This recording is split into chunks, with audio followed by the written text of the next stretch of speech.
Laboratorios Medix presenta.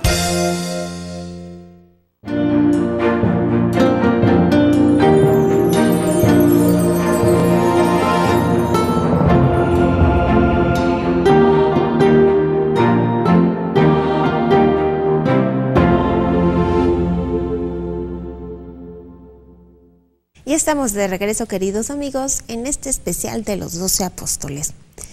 En el interior de la famosa, hermosa e imponente Catedral de Milán, en Italia, se halla una impresionante escultura en mármol que muestra al apóstol San Bartolomé despojado de su propia piel, que él mismo sostiene en sus manos. Es tan detallada que se aprecian todos y cada uno de los músculos del cuerpo, al grado que desde hace siglos solía acudir a la catedral los profesores de medicina para enseñar antropología a sus alumnos. Y es que es así como murió mártir San Bartolomé, desollado en vida. El apóstol Bartolomé provenía de Caná y por consiguiente es posible que haya sido testigo del milagro realizado por Jesús durante unas bodas a las que acudió en compañía de su madre, la Virgen María, en aquel lugar. Su nombre es una referencia explícita al nombre de su padre, pues se trata de un nombre de origen arameo, Bar Talmai, que significa hijo de Talmai. El apóstol Bartolomé es el mismo a quien el apóstol Felipe le comunicó que había encontrado a Jesús, el hijo de José, el de Nazaret. En respuesta, Bartolomé le manifestó un prejuicio de su tiempo. ¿De Nazaret puede salir algo bueno? Esta pregunta nos permite ver que, según las expectativas judías, el Mesías no podía provenir de una aldea tan pequeña como Nazaret, pero al mismo tiempo pone de relieve la libertad de Dios, que sorprende nuestras expectativas manifestándose precisamente allí, donde menos lo esperaríamos. El Evangelio refiere que cuando Jesús vio a Bartolomé acercarse, exclamó: «Ahí tienen a un israelita de verdad, en quien no hay engaño». Se trata de un elogio que suscita la curiosidad de Bartolomé, quien replica asombrado: «¿De qué me conoces?». La respuesta de Jesús no es inmediatamente comprensible, pues le dice: «Antes de que Felipe te llamara, cuando estabas debajo de la higuera, te vi». No se sabe qué había sucedido bajo esa higuera, pero es evidente que se trata de un momento decisivo en la vida de Bartolomé, quien por sí mismo llega a la conclusión: «Este hombre sabe todo sobre mí, sabe y conoce el camino de la vida. De este hombre puedo fiarme realmente». Y así responde con una confesión de fe preclara y hermosa, diciendo: «Rabí, tú eres el Hijo de Dios, tú eres el Rey de Israel». Según informaciones referidas por el historiador Eusebio, en el siglo IV, un tal Panteno habría encontrado en la India signos de la presencia de Bartolomé. En la tradición posterior, a partir de la Edad Media, se impuso la narración de su muerte, desollado, que llegó a ser muy popular, como su figura en el juicio final que plasmó Miguel Ángel Buonarroti en la Capilla Sixtina del Vaticano, o como su escultura en mármol en la Catedral de Milán. Las reliquias de San Bartolomé se veneran en la iglesia dedicada a él, en la isla Tiberina de la ciudad de Roma, a donde las llevó el emperador alemán Otón III en el año 983. Su festividad se celebra el 24 de agosto. San Bartolomé Apóstol, ya nos decía Marisa que allí en la Catedral de Milán hay una impresionante escultura en mármol que lo muestra con su piel en los brazos, en sus manos, pero también el gran Miguel Ángel Buonarroti lo pintó en los frescos de la Capilla Sixtina en el juicio final con su piel aquí en el brazo, y le puso Miguel Ángel al rostro de la piel de San Bartolomé su propio rostro, el rostro de Miguel Ángel. Hablemos ahora del apóstol San Mateo. Era un publicano, el Señor lo llamó, lo siguió y se convirtió en Mateo, autor de uno de los evangelios. Conocido inicialmente en los evangelios como el publicano y como Leví el de Alfeo, la figura del apóstol Mateo se identifica con el publicano pecador a quien Jesús llamó a seguirlo mientras cobraba el tributo debido al César. En efecto, Mateo se desempeñaba como recaudador de impuestos en Cafarnaúm, la aldea donde Jesús solía hospedarse en la casa de Pedro. Al llamar a Leví, Jesús quiso acoger en el grupo de los apóstoles a un hombre considerado como un gran pecador, y así muestra que no quiso excluir a nadie de su amistad. Luego, invitado por Leví a comer a su casa y en respuesta a los que se escandalizaban porque estaba reunido con pecadores, pronunció una de las declaraciones que son parte esencial del cristianismo.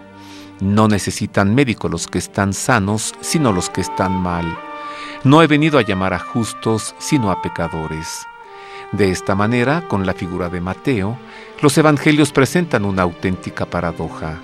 Quien se encuentra aparentemente más lejos de la santidad puede convertirse incluso en un modelo de acogida de la misericordia de Dios, permitiéndole mostrar sus maravillosos efectos en su existencia.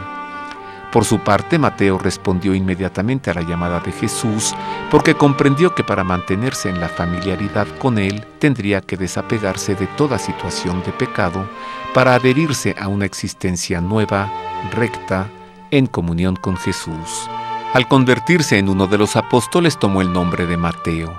Evangelizó Judea, fue misionero en Etiopía y Persia y vivió varios años en Antioquía, donde escribió su evangelio hacia el año 80, dirigido a lectores palestinos o judíos cristianizados. La tradición refiere que murió mártir, probablemente en la ciudad de Hierápolis. San Mateo es un testimonio grandioso de lo que obra la misericordia salvadora de Dios en quien se levanta de su situación de pecado y lo sigue. Su festividad se celebra el 21 de septiembre. Prosiguiendo nuestros encuentros con los 12 apóstoles elegidos directamente por Jesús, dedicamos ahora nuestra atención a Tomás, siempre presente en los 4 evangelios. Es presentado en los 3 primeros junto a Mateo, mientras que en los Hechos de los Apóstoles aparece junto a Felipe. Su nombre deriva de una palabra hebrea que significa mellizo. Tomás, también pescador de Galilea, como otros de los apóstoles, era llamado el mellizo por el grupo de los 12 y conocido también como el incrédulo, por no haber creído el anuncio confiado a las mujeres que acudieron al sepulcro de la resurrección de Cristo.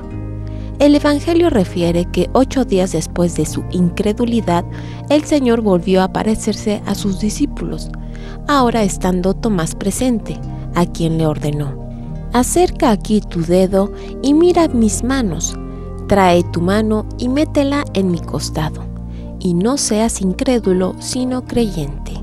Entonces, Tomás reaccionó con la profesión de fe más espléndida del Nuevo Testamento: «Señor mío y Dios mío». Y Jesús le dijo: «Porque me has visto, has creído. Bienaventurados los que crean sin haber visto». Esta expresión de Jesús puede ponerse también en presente: «Bienaventurados los que no ven y creen», como una hermosa verdad para los cristianos que vendrían después de Tomás para todos nosotros. El caso del apóstol Tomás nos dice mucho al menos por 3 motivos. Primero, porque nos conforta en nuestras inseguridades. Segundo, porque nos demuestra que toda duda puede tener un final luminoso más allá de toda incertidumbre.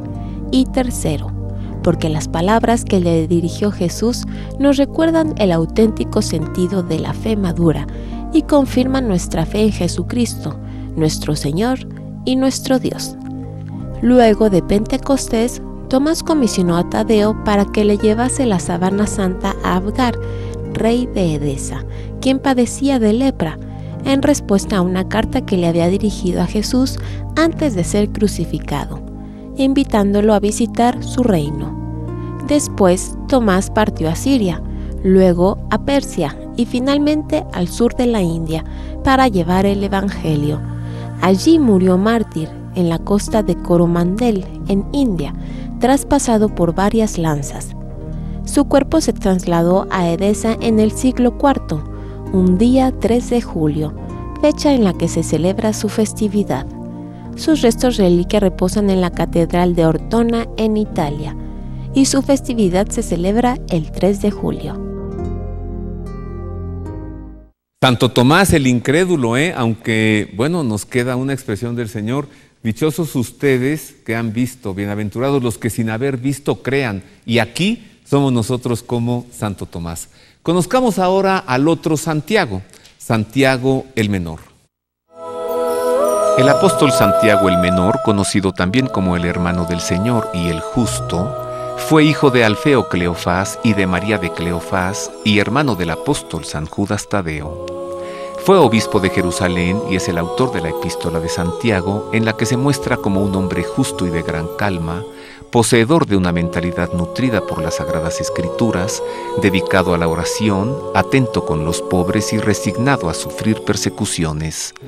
En esta carta enseña: consideren como un gran gozo, hermanos míos, cuando estén rodeados por toda clase de pruebas, sabiendo que la calidad probada de su fe produce paciencia, pero la paciencia ha de culminar en una obra perfecta para que sean perfectos e íntegros, sin que dejen que desear.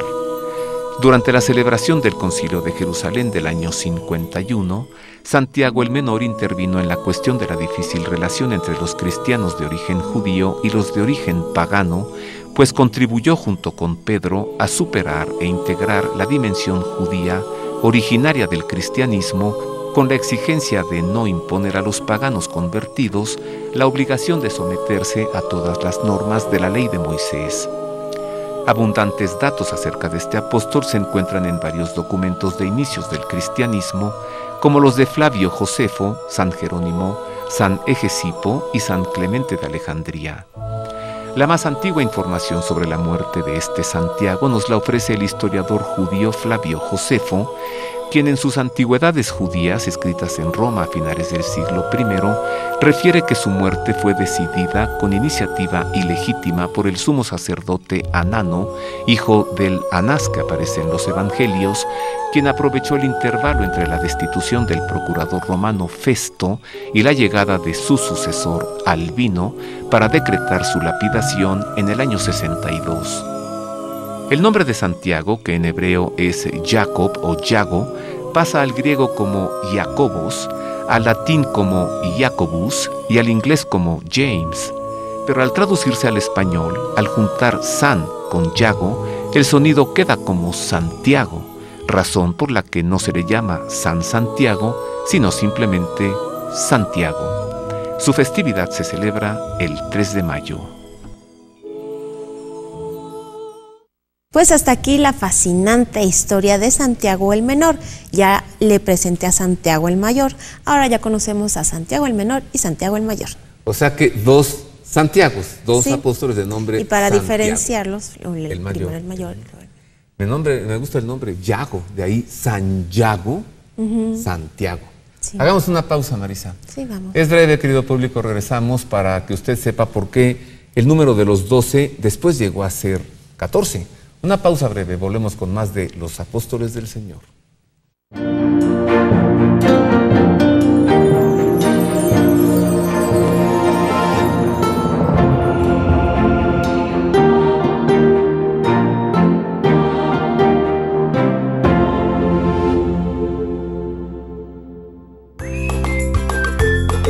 ¿Te ha pasado que hay días que no sabes qué cocinar? Yo por eso te recomiendo siempre tener en tu alacena pastas La Moderna, porque son súper prácticas y además combinan con muchísimos ingredientes. Por prácticas, La Moderna es mi pasta.